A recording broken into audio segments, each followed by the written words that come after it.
మీ ఇంటి వంటకి స్వాగతం. దీన్ని రాగి సేమియాలు అంటారు. రాగి సేమియా ఇది చాలా మంచిది, ఒంటికి ఆరోగ్యకరమైనదన్నమాట. ఇది రాగి సేమియాతో, రాగితో సేమియా కాదురా, ఇది రాగి సేమియాలతో ఒక స్వీట్ అన్నమాట. దీనికి కావాల్సిన పదార్థాలు త్వరగా చెప్పేసాయి. ఇదిగో రాగి సేమియాలు, నెయ్యి, చక్కెర, జీడిపప్పు, కిస్మిస్, తురిమిన పచ్చి కొబ్బరి. ఇది ఆవిరి మీద ఉడికించిన సేమియాలు. ఎందుకంటే మనం కొనేటప్పుడు ఇలా ఉంటాయి ఈ సేమియాలు. వీటిని నీళ్ళల్లో వేసి కొంచెం ఉప్పేసి కొంచెం కడిగేసి మన ఇడ్లీ పాత్రలో పెట్టి వీటిని ఉడికించుకోవాలి. లేదనుకోండి మన ఆవికుడు వేసుకున్నట్టుగా ఒక గుడ్డ కట్టి దాని మీద కూడా పెట్టి మనం ఉడికించుకోవచ్చు. అలా చేస్తే ఇలా వస్తాయి సాఫ్ట్గా అన్నమాట. ఇలా ఉండే సేమియాలు ఆ రకంగా వస్తాయి. సేమియాలు అంటే ఇలా ఉంటాయి, మనకు తెలుసు కదా. మామూలు మనం సేమియా పాయసం వచ్చేసుకున్నప్పుడు సేమియాలు ఎలా ఉంటాయి, ఇలా ఉంటాయి. అవి మనం ఉడకబెట్టుకుంటే ఈ రకంగా ఉంటాయి అన్నమాట. చాలా సింపుల్ వంట. అతి తొందర టైంలో పిల్లలు స్కూల్ నుంచి వచ్చే టైంకి మనం 5 నిమిషాల్లో వస్తున్నారంటే 5 నిమిషాల్లో మనం గబగబా చేసి పెట్టేయచ్చు వాళ్ళకి. మొదలు పెడదామా మరి? స్టవ్ వెలిగించుకొని ఈ బాండ్లు పెట్టుకోవాలి. ఇప్పుడు మనం ఇందులో కొంచెం నెయ్యి వేసుకోవాలి. 1 స్పూన్ సరిపోతుందా? చాలు. దేనికి? ఇవో ఇవి వేయించుకోవడానికి అంతే. ఇవి మాత్రమే వేయిస్తాం అంతే. వేరే మనం ఏం వేయించాం కాబట్టి అది కొంచెం వేడెక్కాక ఈ జీడిపప్పులు కొంచెం వేగితే బాగుంటుంది. ఎక్కువ వేగాయనుకో మాడిపోతాయి. అందుకని కొంచెం లైట్గా వేయించుకుంటే టేస్ట్ ఉండదు, చూడ్డానికి కూడా బాగోదు. టేస్టే కాదు, మనకి చూడ్డానికి కూడా బాగుండాలి కదా. మరి రేపు పొద్దున్న మీరు పెద్దవాళ్ళు అయిన తర్వాత మీరు మీ ఇంట్లో పిల్లలకి చేసి పెట్టవచ్చు, మీ ఇంట్లో ఉండే అమ్మా నాన్నకి చేసి పెట్టవచ్చు. మీరు నేర్చుకున్నవన్నీ కూడా ఇంకొకరికి చెప్పాలన్నమాట. ఇవి తీసుకున్న తర్వాత ఇవి పక్కన పెట్టుకోవాలి. బామ్మ, మనం ఏ స్వీట్ చేసినా డ్రై ఫ్రూట్స్ ఎందుకు వేస్తారు అందులో? డ్రై ఫ్రూట్స్ వేస్తే టేస్ట్ బాగుంటుంది, ఒకటి మనకి మంచి ఆరోగ్యం కూడా ఉంటుంది. అందువల్ల ప్రతి స్వీట్లోనూ కూడా కిస్మిస్, జీడిపప్పు, డ్రై ఫ్రూట్స్ అన్నీ వేస్తారు. మరి మీలాంటి పిల్లలు తినాలంటే మరి అన్నీ వెయ్యాలి కదా. మరి లేకపోతే మాకొద్దు అని పిల్లలు తినాలంటే అది చూడడానికి అందంగా కనిపిస్తే తింటాం మేము. అదే మరి, అందుకే కదా మరి మీకోసం అని ఇంత కష్టపడి ఇవన్నీ చేస్తారు పెద్దవాళ్ళు. ఇప్పుడు ఇది రెడీగా ఉంది కదా, ఇది ఇక్కడ పెట్టుకొని చాలా సింపుల్ అయిన వంట, మంచి ఆహారం, ఆరోగ్యానికి మంచిది అంటున్నావు కదా. నాకు ఆతృత ఎక్కువగా ఉంది. ఉంటుంది నీకు ఆతృత లేకుండా ఎలా ఉంటుంది? ఎప్పుడు తిందామా అని ఉంటావు. ఇప్పుడు ఇలా ఉంది కదా ఇది. దీంట్లో మనం ఈ చక్కెరని మనం ఇలా వేసుకోవాలి. అంత చక్కెర వేసుకున్నాం కదా, దాని తర్వాత పచ్చి కొబ్బరి, ఈ పచ్చి కొబ్బరి వేసుకున్నాం. వేసుకున్న తర్వాత ఈ నెయ్యి ఉంది కదా, మరి అందుకే ఎంత బలం అనేది. ఎందుకంటే ఎన్ని పడుతున్నాయి కాబట్టి ఇందులో. ఇప్పుడు దీన్ని మనం ఇలా కలిపేసుకొని, కొబ్బరి తినమని చెప్తున్నారు డాక్టర్స్, మీకు తెలియదు కదా. ఇప్పుడు చూడండి, దీన్ని ఇప్పుడు పెట్టుకొని చూడు. ఇప్పుడు నేను వేస్తాను దీన్ని చుట్టూ. దీంట్లో కొంచెం కిస్మిస్లు ఇలాగే కాదు ఉండి మరి చుట్టూ వేసుకొని మరి అందంగా చూపించాలి కదా. ఇందాకే చెప్పాను కదా, పిల్లలు అందంగా ఉంటేనే. అందంగా ఉంటే సరిపోదు, తినడానికి రుచికరంగా కూడా ఉండాలి. మరి అదే అందంగా ఉంటే అన్నీ అందంగానే ఉంటాయి. నువ్వు కూడా అందంగానే ఉంటావు, కానీ మరి ఎంత అల్లరి చేస్తావు? అదే అందంతో పాటు అన్నీ ఉండాలి. అందం ఒకటే సరిపోదు కదా.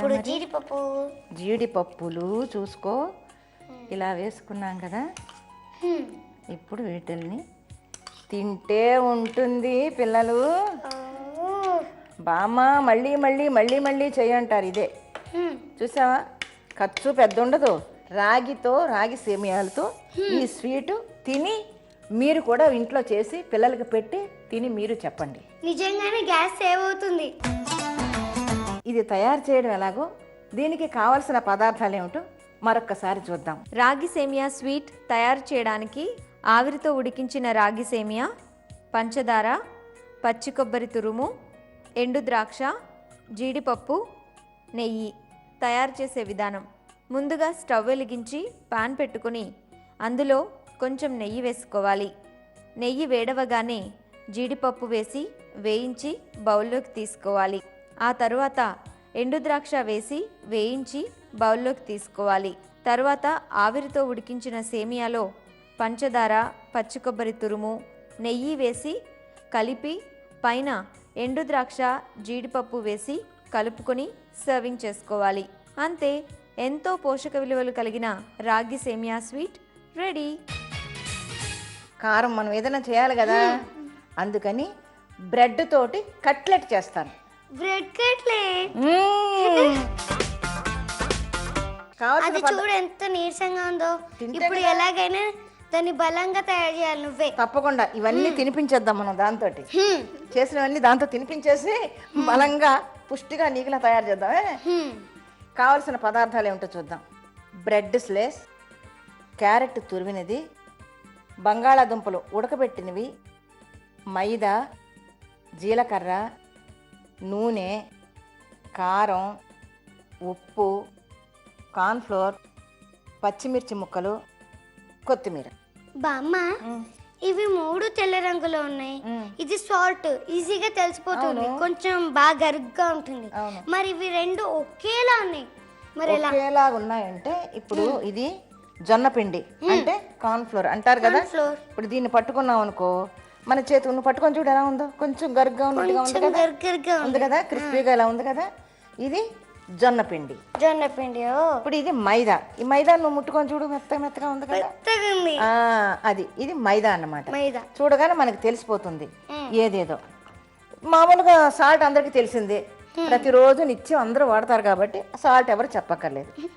సరే, దివ్యానికి ఏమైనా డౌట్స్ ఉంటే బామ్మ చెప్పేసి త్వరగా అడిగేసాయి, చెప్పేస్తాను. ఇప్పుడు మరి వంటలోకి వెళ్దాం మనం. సరే, ఈ బౌల్ ఇక్కడ పెట్టుకోవాలి. పెట్టుకున్న తర్వాత ఈ బంగాళాదుంపలు ఉన్నాయి కదా, దీన్ని ఏమంటారు, పొటాటో. ఈ బంగాళాదుంపల్ని మీరు ఇలాగ చెతకొట్టుకోవాలి. దాని తర్వాత ఇదిగో క్యారెట్ చూడు, అంత క్యారెట్ కొంచెం పచ్చిమిర్చి మీరే అంటారు మరి. ఇప్పుడు ఇందులో మైదా కొంచెం మైదా వేసుకోవాలి. తర్వాత ఈ కార్న్ఫ్లోర్ అమ్మో వేసుకున్నాం కదా. కొంచెం కారం, మళ్ళీ కారం ఎక్కువకూడదు ఎందుకంటే పచ్చిమిర్చి ఆల్రెడీ వేసాం కాబట్టి. ఇప్పుడు జీలకర్ర. ఇప్పుడు జీలకర్ర దేనికి మంచిది? ఆరోగ్యానికి అన్నిటికీ మంచిది. జీలకర్ర అనేది అన్నిటికీ మంచిది. మన వంటల్లో అన్ని వంటల్లో వేసుకుంటున్నాం కదా, అన్నీ మంచివే. ఇప్పుడు ఇది కూడా వేసాం కదా. ఇప్పుడు ఏం చేస్తామంటే ఈ బ్రెడ్ని మనం ఏం చేస్తాం చూస్తా ఉండు. మరి ఏం చేస్తాము, వాటర్. ఇప్పుడు ఈ బ్రెడ్ ఉంది కదా, ఈ బ్రెడ్ని ఇలాగ నీళ్ళల్లో డిప్ చేసి గట్టిగా పిండేసి చూసుకో, మరి ఇలా పిండి ఇందులో వేస్తాం. ఇప్పుడు దీన్ని నీళ్ళల్లో ఇలా పిండాం కదా, చూసుకో, బాగా పిండేయాలి, మొత్తం నీళ్ళన్నీ తీసేసుకోవాలి. ఇప్పుడు కొంచెం మనం సాల్ట్ మర్చిపోయాం కదా, మరి సాల్ట్ వేయకపోతే మరి ఇంత చేసే కూడా వేస్ట్ మనం. ఇప్పుడు దీన్ని ఇది కలుపుకోవాలి ఇలాగా. మా బామ్మ వంటలో కింగ్ కానీ ఇలాంటి విషయంలో డల్. ఇవన్నీ తెలియదు బామ్మకి కదా. భలే కనిపిస్తున్నాయి, కలర్ఫుల్ గా ఉంది. ఓకే, బాగుంది. ఇదిగో బామ్మ, స్టవ్ వెలిగించుకొని ఇది పెట్టిన తర్వాత నూనె వేసుకుంటున్నాం. చాలే, ఇప్పుడు ఇది మూత పెట్టేసామా. ఇప్పుడు మనం ఇదిగో చేతి కొంచెం నూనె రాసుకొని, ఇది ఉంది కదా, ఎందుకు నూనె రాసుకోవాలి చేతికి? అంటే మన చేతికి అంటుకోకుండా, ఇది ఇక్కడ అతుక్కుపోతుంది. మనం ఇగో ఈ షేపుల్లో ఇలాగన్నా చేసుకోవచ్చు. చూసావా, అలాగా చెయ్యొచ్చు. మళ్ళీ ఇంకా నేను షేపులు మారుస్తాను తర్వాత. అన్ని షేపులో చేస్తుంది.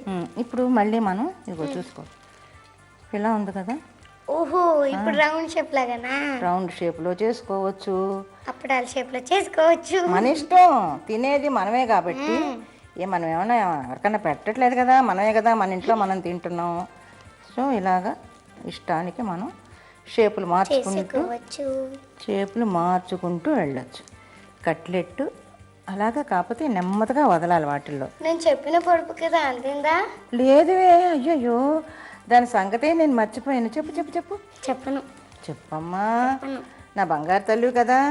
అయితే నాకు ఒక కట్లెట్ ఎగస్ట్రా కావాలి. ఓ ఎస్, ఒకటేంటి, నేను చేసినవన్నీ నువ్వు తినే కదా అలా తయారయ్యో. పాపం దానికి ఏమన్నా మిగిలిస్తున్నావో చూడు, అది ఎలా ఉందో. ఇప్పుడు దానికి పెట్టులే. ఇప్పుడు పెట్టనా? సరే, ఇప్పుడు దాన్ని పెడతాను. చెప్పే మరి, చెప్పరా. రహస్యం కాదు, గట్టిగా చెప్పు. మన పండు. అమ్మ దొంగ, దానిమ్మ పండు చూసావా మరి? దానిమ్మ పండు ఎలా అయింది నువ్వు చెప్పు.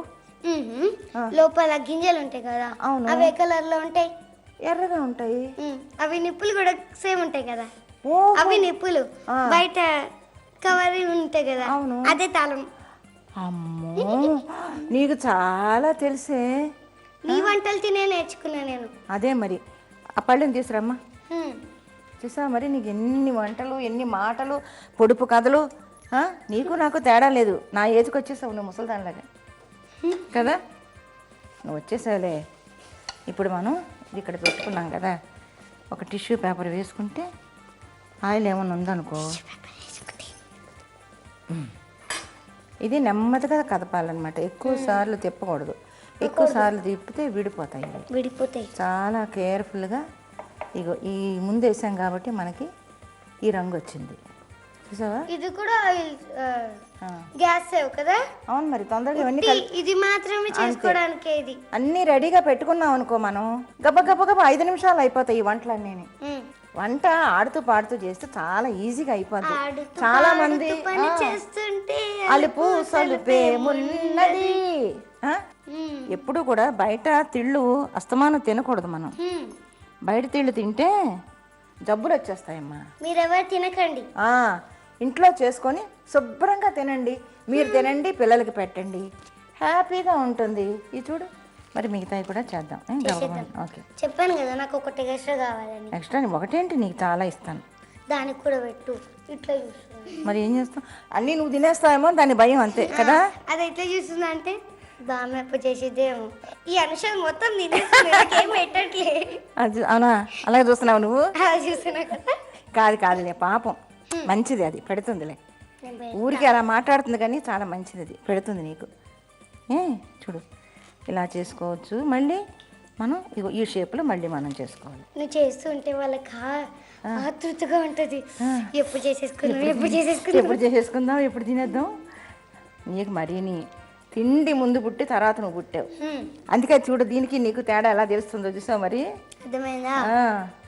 చూడు మా బామ్మని నన్ను చూడు, అది ఎలా ఉన్నావు చూడు. మా ఇద్దరు పక్కన నువ్వు ఎక్కడైనా ఇదిగో ప్రతిదానికి నువ్వు నన్ను చేర్చుకోకు. నేను లావుగా ఉన్నాను నువ్వు చెప్తున్నావు, నువ్వు చెప్పకుండా. అదేం కుదరదమ్మా. మా ఇద్దరి మధ్య నువ్వు కనిపిస్తున్నావా? అదేం కుదరదు. నేను లావుగా ఉన్నానని చెప్తున్నాను ప్రతిసారి.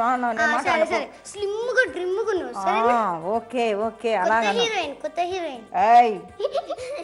దెబ్బలు తింటావు మరి. నీలా అస్తమాను లావుగా ఉన్నావు ఉంటావేంటమ్మా మరి నన్ను. మరి లావుగానే ఉంటే ముద్దుగా ఉంటాడు.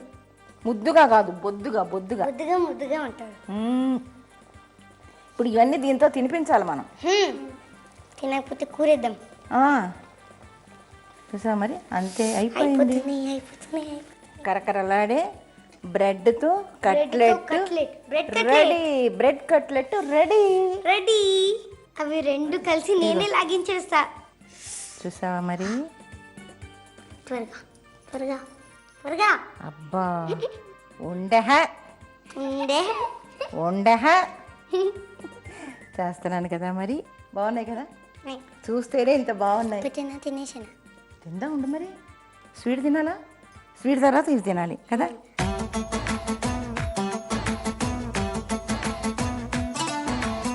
దీనికి కావాల్సిన పదార్థాలు ఎలా తయారు చేయాలో మళ్ళీ ఒకసారి చూద్దాం. బ్రెడ్తో కట్లెట్ తయారు చేయడానికి ఉడికించిన బంగాళాదుంప, క్యారెట్ తురుము, మైదా పిండి, కార్న్ఫ్లోర్, పచ్చిమిర్చి ముక్కలు, కొత్తిమీర, జీలకర్ర, కారం, ఉప్పు, ఆయిల్, బ్రెడ్ స్లైసెస్. తయారు చేసే విధానం: ముందుగా ఒక బౌల్ తీసుకొని అందులో ఉడికించిన బంగాళదుంప ముక్కలు, క్యారెట్ తురుము, పచ్చిమిర్చి ముక్కలు, కొంచెం మైదా, కొంచెం కార్న్ఫ్లోర్, కారం, జీలకర్ర, కొత్తిమీర వేసుకోవాలి. తరువాత బ్రెడ్ స్లైసెస్ని నీళ్ళల్లో ముంచి నీళ్లు పిండి మిశ్రమంలో వేసి కొంచెం ఉప్పు వేసి బాగా కలుపుకోవాలి. తర్వాత స్టవ్ వెలిగించి పాన్ పెట్టి నూనె వేసుకోవాలి. నూనె వేడయ్యాక ఒక పాలిథిన్ కవర్పై వడల్లా ఒత్తి వేడైన నూనెలో వేసి ఫ్రై చేసుకోవాలి. అవి ఎర్రగా వేగాక పేపర్ నాప్కిన్ పరిచిన ప్లేట్లోకి తీసుకోవాలి. ఆయిల్ అంతా పేపర్ నాప్కిన్ పీల్చుకున్నాక సర్వింగ్ ప్లేట్లోకి తీసుకొని సర్వ్ చేసుకోవాలి. అంతే, ఎంతో రుచికరమైన బ్రెడ్తో కట్లెట్ రెడీ. బామ్మ 2 వంటకాలు అయిపోయాక త్వరగా తినిపించేవా? ఉండు మరి, ఇదిగో ఇదిగో దాన్ని తినిపి, కొంచెం పక్కగుని తినిపి. ఆ, ఇది నువ్వు తిని చూడు.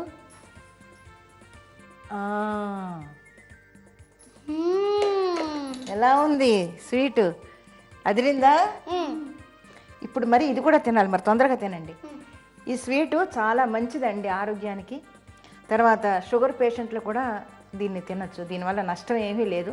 కానీ వాళ్ళకి చేసేటప్పుడు మాత్రం మన షుగర్ ఫ్రీ పౌడర్ ఉంటుంది కదా, అది వేస్ట్ చేస్తే చాలా బాగుంటుందండి.